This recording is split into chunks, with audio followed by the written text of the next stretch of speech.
इस क्वेश्चन में कहा गया है if the solution curve y equal to yx of the differential equation this passes through the point 1 1 and ye equal to this then the value of alpha plus 2 beta is dash. You have to fill in the blank. Clearly ये equation variable separable form में है क्योंकि इसको मैं लिख सकता हूं 1 plus log x upon x dx plus 1 upon 1 plus y square dy equal to 0.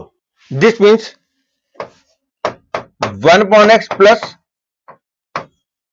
log x upon x into dx plus 1 upon 1 plus y square dy equal to c. That is, I get log of mod x plus log x whole square by 2 plus tan inverse y equal to c. तो log x upon x dx का integral ये कैसे है? ये बिल्कुल भी मुश्किल नहीं है, केवल आपको बोर्ड लेवल की इंटीग्रेशन आनी चाहिए। फिर भी मैं आपको याद दिला देता हूं कि log x को टी पुट करोगे तो ये लाना बिल्कुल भी मुश्किल नहीं है।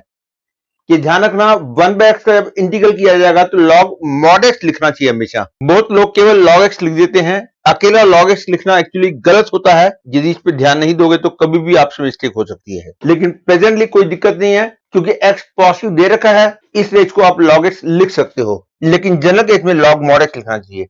तो ये बन गया log x plus log x whole square by 2 plus tan inverse y equal to c।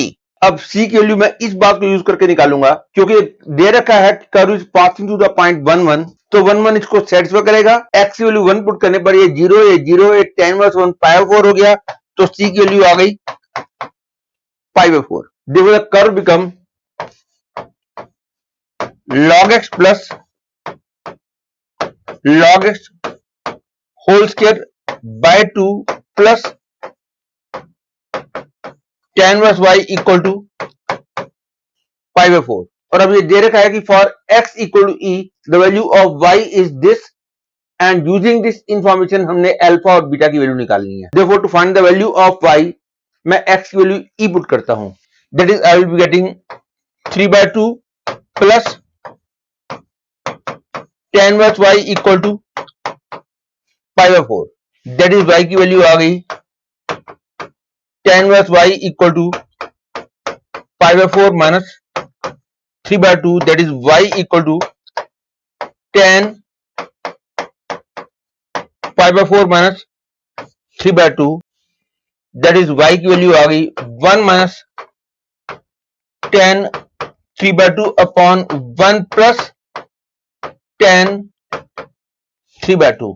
And now comparing this value of y with given value of y, I can say alpha and beta both are 1. Therefore, alpha plus 2 beta will become 3. Hence, the answer to this question is 3.